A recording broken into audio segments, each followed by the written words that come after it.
Hello, how are you all. एक बार मैंने चर्चा की थी प्रश्न लग्न और सामान्य लग्न के बारे में। कर्क लग्न तक हम गए थे।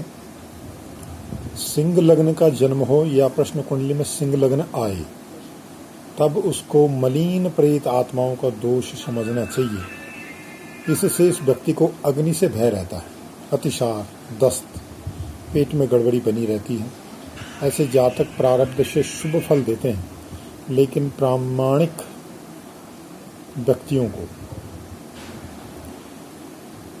गति जो जन्म लेने देने की है, वो किसी प्रकार से सहायता भी प्राप्त होती है, तो सेवा में बने रहते हैं। इस दोष की शांति के लिए विद्वानों से दर्भ का पुतला बनवाकर पुतला विधान, पिंडदान, काले तिल से तर्पण आदि से शनि दोष या इस दोष की शांति होती है। कन्या लग्न जन्म लग्न है या प्रश्न लग्न में कन्या लग्न आया, तो पूर्वजों के कर्मों का दोष समझें। इससे व्यक्तियों को मूर्छा आती है, भ्रम होता है, या ये बहुत बकवास करने वाले होंगे, या बेवजह परेशान होंगे, या खुद होंगे या दूसरों को करेंगे। तैसे जातक दूसरों को सुखी करके कीर्ति या प्रेम पा सकते हैं। दैवीय शक्ति की समय समय पर इनको मदद मिलेगी। धन और मकान का वैभव भी इनको प्राप्त होगा। इस दोष की शांति के लिए शिव पंचाक्षर मंत्र का जप करना चाहिए, अभिषेक करना चाहिए, तो निश्चय ही रोगों का नाश होगा। तुला लग्न की कुंडली है या तुला लग्न प्रश्न कुंडली में आया है, तो क्षेत्रपाल अर्थात देवों के जो क्षेत्रपाल हैं, जैसे काल भैरव, बटक भैरव, तो इनका दोष लगा हुआ होता है। इस तरह के व्यक्ति को रक्त विकार, आंखों के रोग, शारीरिक पीड़ा, पाप कर्मों से प्रारब्ध से ही भोगने पड़ते हैं, और पुण्य करके नए कर्मों को ये अर्जित कर सकते हैं। भौतिक सुखों में कमी रह सकती है, मगर गमगीनता कम होगी। यदि आपने भोगी है तो आप शुभ कर्म करें और अगले जन्म में उनका फल प्राप्त करें। इस दोष की शांति के लिए घी, पुष्प, सिंदूर, काले तिल, उड़द, लोहा, रक्त आदि का दान करना चाहिए, या किसी ब्राह्मण से शांति करवानी चाहिए। वृश्चिक लगन है कुंडली में या प्रश्न कुंडली में वृश्चिक लगन है, तब बेताल का दोष समझना चाहिए।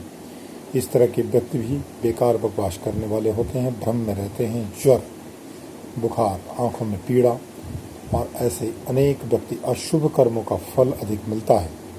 पाप कर्म जो संचय किए हुए हैं, उनका फल भुगतना पड़ता है। इस दोष की शांति के लिए बेताल विधान कराकर कनेर के पुष्पों से 108 गूगल की आहुतियाँ देने से इस दोष का नाश होता है। यदि आपका धनु लग्न है या प्रश्न कुंडली में धनु लग्न आया है, तो महामाटी का दोष समझें।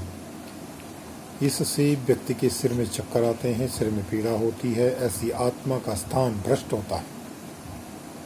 सभी भौतिक सुख प्राप्त होते हैं, वैवाहिक जीवन कलहपूर्ण रहेगा, त्याग की प्रवृत्ति उत्तम रहेगी। इस दोष की शांति के लिए ब्राह्मणों से पुतला बनवाकर क्षेत्रपाल का पूजन करें, चंडी पाठ करें, तो कुछ दोषों में शांति हो सकती है। मकर लग्न है या मकर लग्न की कुंडली है या प्रश्न लग्न आया है, तो इन्होंने कुछ इस तरह का कि गांव के पहरेदार क्षेत्रपाल का दोष किया होगा। आंखों में पीड़ा होगी, बुखार होगा, सारे सिर में, शरीर में दर्द होगा। ऐसे व्यक्ति के शुभ कर्म प्रारब्ध से कम होंगे और धर्म से ही अच्छा धन कमा सकते हैं। ऐसे व्यक्ति में दया, सात्विकता रहेगी, और इनको भगवान शिव जी का रुद्राभिषेक करना चाहिए। कुंभ लग्न की कुंडली है या प्रश्न कुंडली में आया है, तो पूर्वजों या गोत्रजों के देवों का दोष हो सकता है। इसके लक्षण होंगे कि इनको चिंता रहेगी, अफसोस रहेगा, पछतावा रहेगा, बिना कारण के दस्त, अतिसार होते रहेंगे। तो इनको अपने नीति, नियम, कर्मों, अपवादों को छोड़ करके जीवन को धर्म के अनुसार जीना चाहिए। देव पूजा करें, गूढ़ ज्ञान प्राप्त करें, और इस तरह की शांति के लिए पीपल के पेड़ की पूजा करनी चाहिए, पिंड का दान करना चाहिए, तिल का तर्पण करें और ब्राह्मणों को भोजन कराएं, तो ये दोष शांत हो सकता है। मीन लगने की कुंडली है तो शाकिनी देवी का भयंकर दोष समझें। इस प्रकार व्यक्ति की छाती में दर्द रहेगा, पेट में जलन, बुखार प्रारब्ध से शुभ कर्मों का फल देंगे, लेकिन परोपकार, दया और विश्वास इनको अर्जित करना होगा। प्रत्येक समय में ईश्वर ही इनके सहायक होंगे और इसकी शांति के लिए घी सहित गूगल का 108 आहुतियाँ देकर ब्राह्मणों को भोजन करवाकर इसकी शांति करवाएं। पितृदोष में पूर्वजों के अच्छे कर्मों या बुरे कर्मों का फल उनकी पीढ़ियां या उनके वंशज भोगते हैं। कार्तिक या चैत्र के महीनों में पूर्वजों का पूजन करवाएं, पूजन को संतोष मिलता है। पूर्वजों को संतोष मिलेगा तो आपको कुछ कृपा मिलेगी, जिससे कर्म का फल कम भोगना पड़ेगा और शुभ प्राप्ति अधिक होगी। Thank you.